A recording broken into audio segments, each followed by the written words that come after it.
vais vous présenter la façon d'utiliser le tableau des droits de cotisation au CELI qui se trouve dans l'onglet Références de Marathon.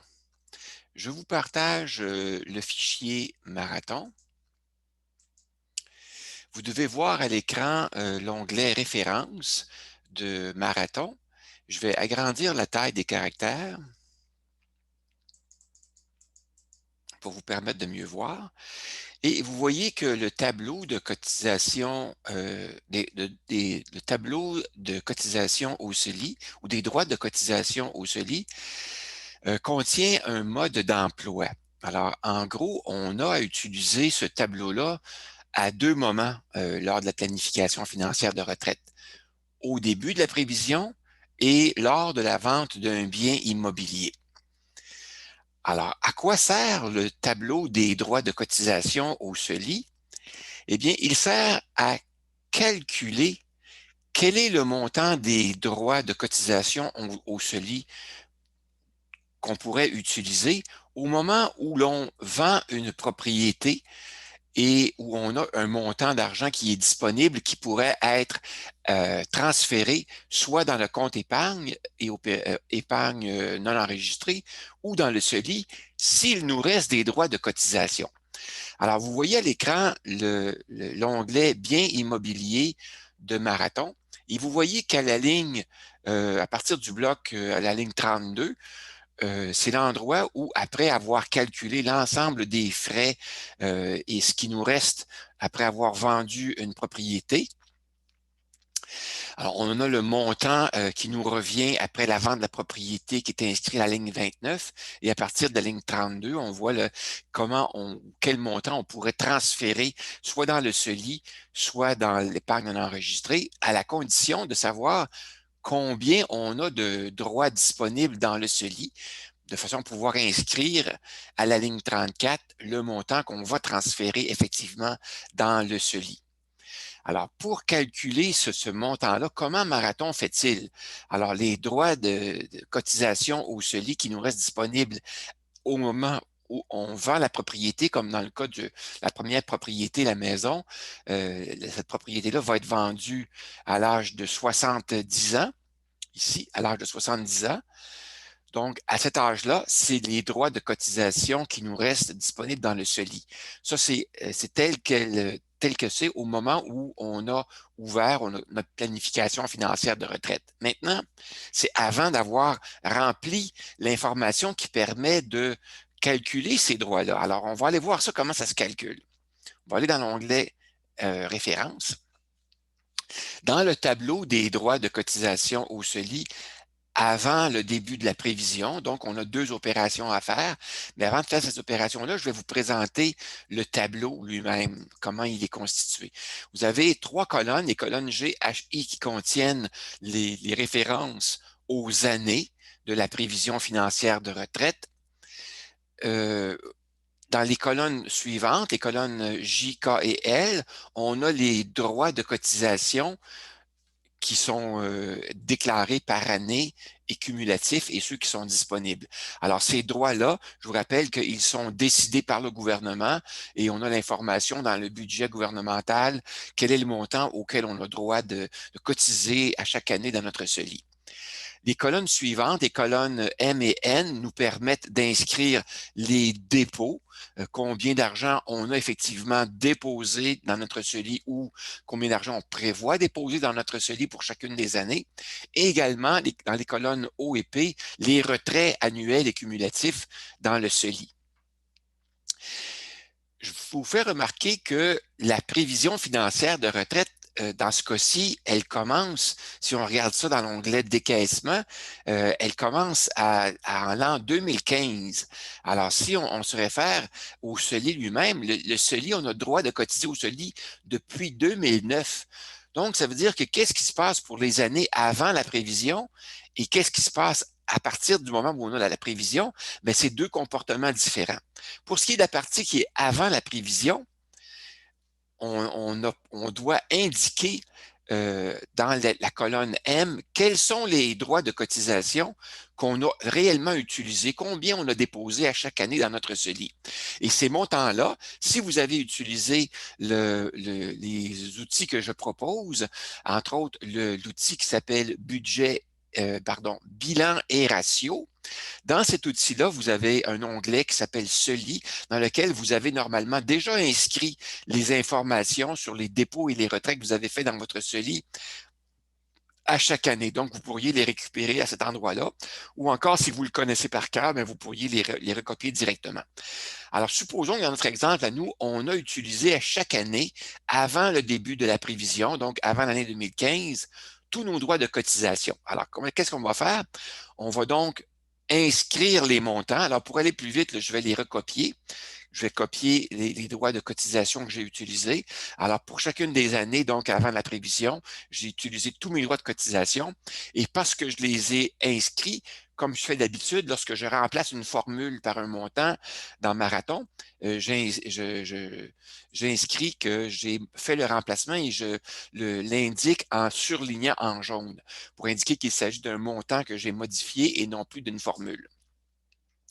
Maintenant, on peut simuler aussi que, avant de faire ça, je vais vous montrer que le montant des droits de cotisation utilisés juste avant le début de la prévision est maintenant rendu à 31 000 alors que juste avant d'avoir fait cette opération-là, il était à zéro. Donc, le montant des droits de cotisation utilisés juste avant la prévision étant à zéro, je garnis mon CELI où j'indique que j'ai effectivement déposé dans mon CELI des montants et vous voyez que le montant des droits de cotisation utilisés dans le CELI juste avant la prévision a été changé automatiquement pour en tenir compte dans les droits de cotisation auxquels je vais avoir droit lorsque je vais vendre la propriété à l'âge de 70 ans.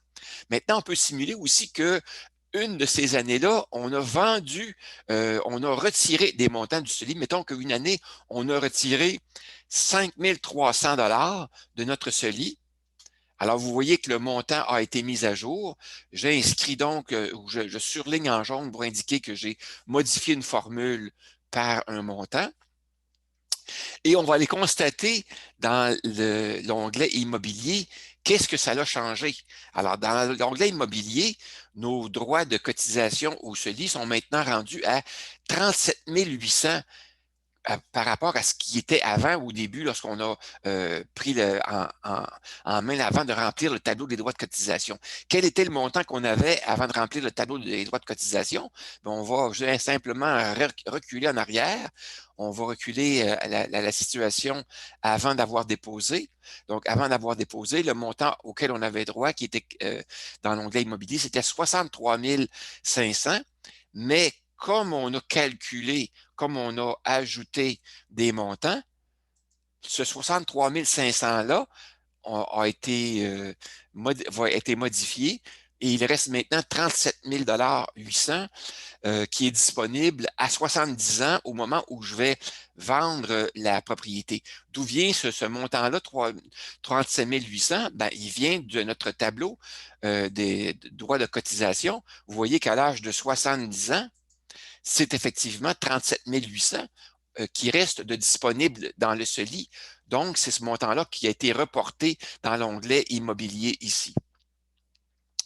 Maintenant, si je décide de transférer le montant que j'ai obtenu de la vente de la maison, j'avais de disponible 167 000 je pourrais le déposer directement au complet dans mon épargne enregistrée, mais ce ne serait pas une façon d'optimiser ma planification financière de retraite. J'aurais avantage à regarnir mon CELI jusqu'au maximum des droits que j'ai. Alors, mettons qu'on va regarnir le CELI jusqu'au montant de 37 000 Alors, on va inscrire le montant qu'on va inscrire dans notre CELI. On va l'ajouter ici. 37 000. 37 000 qu'on va inscrire dans le CELI. Et vous voyez qu'il y a un petit commentaire qui est inscrit dans la cellule D34 où on nous indique où on indique que le montant résultant de la vente est ajouté automatiquement au solde du CELI dans l'onglet décaissement à la ligne 51 dans la colonne correspondante de l'année de la vente. Alors, il s'agit donc d'aller reporter ce montant-là maintenant pour dire qu'on le rajoute à l'année de nos 70 ans, on va le rajouter comme étant un dépôt dans notre CELI. Alors, il faut donc ajouter ce montant, comme l'indique le commentaire, ajouter ce montant dans l'onglet référence, dans le tableau des droits de cotisation au CELI, dans la colonne M, sur la ligne correspondant à l'année de la vente. Alors, c'est donc ce qu'on va faire. On va aller dans le tableau des droits de cotisation au CELI dans l'onglet référence et lors de l'année de la vente, on va rajouter dans la colonne M un dépôt de 37 000 C'est bien ça qu'on avait indiqué. Oui, 37 000 qu'on veut transférer dans notre CELI. Donc, on va aller rajouter à la formule qui calcule les montants déposés, on va aller rajouter le montant de 37 000